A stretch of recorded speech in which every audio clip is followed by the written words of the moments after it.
त्वं ब्रह्मा सृष्टिकर्ता च त्वं विष्णुः परिपालकः त्वं शिवः शिवदोऽनन्तः सर्वसंहारकारकः त्वम् ईश्वरो गुणातीतो ज्योतिरूपः सनातनः प्राकृतः प्रकृतिश्च प्राकृतः प्रकृते परः नानारूपविधाता त्वं भक्तानां ध्यानहेतुवे येषु रूपेषु यत्प्रीतिस्तद्रूपं ऋषिभिश्च सूर्यस्त्वं सृष्टिजनकः आधारः सर्वतेजसां सोमस्त्वं सस्यपाता च सततं शीतरश्मिना वायुस्त्वं वारुणस्त्वं च विद्वांशांश्च विदुषां गुरुं मृत्युञ्जयो मृत्युमृत्युः कालकालो यमान्तकः वेदस्त्वं वेदकर्ता च वेदवेदाङ्गपारगः विदुषां जनकस्त्वं च विद्वांशांश्च विदुषां गुरुः मन्त्रस्त्वं हि जपस्त्वं हि तपस्त्वं तत्फलप्रदः वाक्स्त्वं गादिदेवस्त्वं तत्कर्ता तद्गुरुस्वयम् अहो सरस्वती बीजं कस्त्वां स्तोतुमिहेश्वरः इत्येवमुक्त्वा शैलेन्द्रस्तस्थो धृत्या पदाम्बुजम् तत्रोवास तमाभूते चावृह्य वृषाश्चिव स्तोत्रमेतत् महापुण्यं त्रिसन्ध्यं यः पठेन्नरः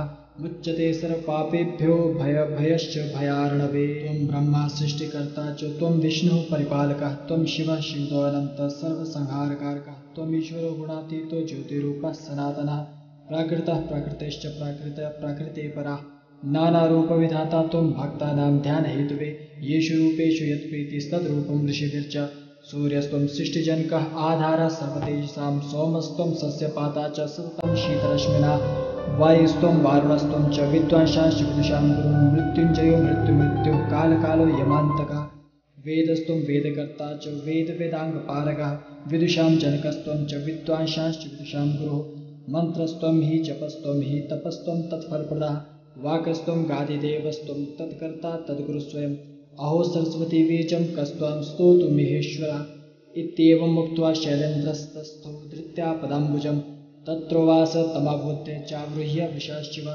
स्तोत्रमेतत् महापुण्यं त्रिसन्ध्यं यः पठेन्नरः मुच्यते सर्वपापेभ्यो भयश्च भयार्णवे त्वं ब्रह्मा सृष्टिकर्ता च त्वं विष्णुः परिपालकः त्वं शिवः शिवदोऽनन्तः सर्वसंहारकारकः त्वम् ईश्वरो गुणातीतो ज्योतिरूपः सनातनः प्राकृतः प्रकृतिश्च प्राकृतः प्रकृते परः नानारूपविधाता त्वं भक्तानां ध्यानहेतुवे येषु रूपेषु यत्प्रीतिस्तद्रूपं ऋषिभिश्च सूर्यस्त्वं सृष्टिजनकः आधारः सर्वतेजसां सोमस्त्वं सस्यपाता च सततं शीतरश्मिना वायुस्त्वं वारुणस्त्वं च विद्वांशांश्च विदुषां गुरुं मृत्युञ्जयो मृत्युमृत्युः कालकालो यमान्तकः वेदस्त्वं वेदकर्ता च वेदवेदाङ्गपारगः विदुषां जनकस्त्वं च विद्वांशांश्च विदुषां गुरुः मन्त्रस्त्वं हि जपस्त्वं हि तपस्त्वं तत्फलप्रदः वाक्स्त्वं गादिदेवस्त्वं तत्कर्ता तद्गुरुस्वयम् अहो सरस्वती बीजं कस्त्वां स्तोतुमिहेश्वरः इत्येवमुक्त्वा शैलेन्द्रस्तस्थो धृत्या पदाम्बुजम्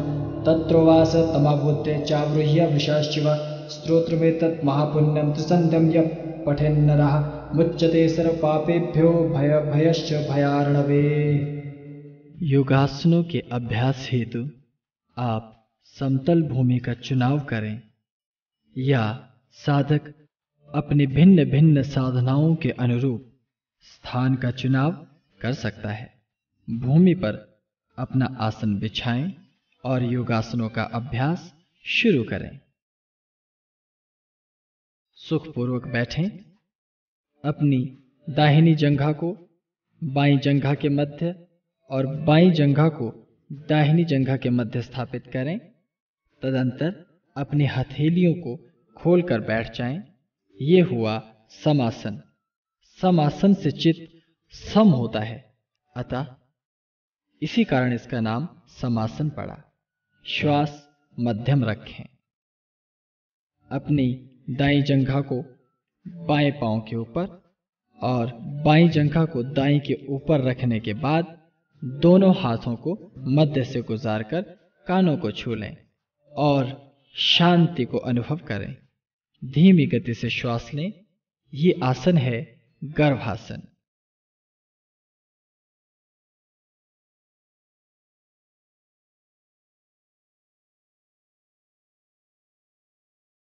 अपनी बाईं जंघा को दाहिनी जंघा के मध्य रखना एवं तदंतर ज्ञान मुद्रा धारण करना और आज्ञा चक्र पर ध्यान लगाना, ये स्वस्तिकासन कहलाता है।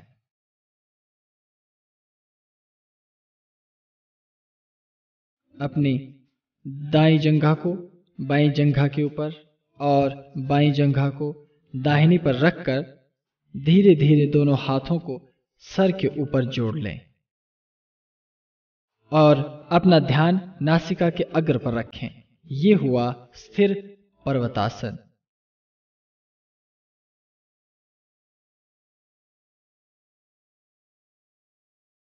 अपने स्थान पर दोनों पांवों पर वज्रासन की स्थिति में बैठकर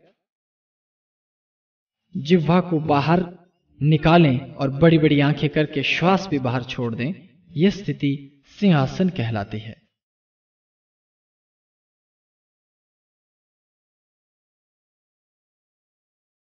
अपने पांवों को छूना और सर को धीरे धीरे भीतर ले जाना स्वचरण स्पर्शासन कहलाता है। इस समय मन में दिव्यता का बोध सर्वदा रहना चाहिए। दाईं जंघा को बाईं जंघा पर और बाईं को दाईं पर रखकर हाथ फैला दें तथा एकाग्रचित हो जाएं। ये भद्रासन कहलाता है।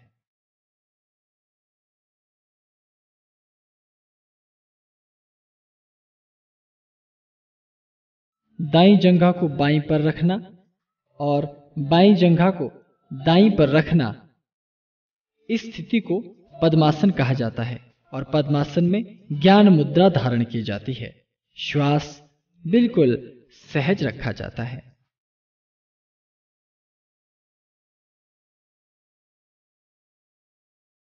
अपने स्थान पर धीरे धीरे उठें, वज्रासन की स्थिति में आएं। यही वज्रासन है, अर्थात दोनों टांगों पर अपना भार संभाल लेना। दोनों हाथ घुटनों पर ही रखें, तदंतर पुनः सुखासन में लौट आएं।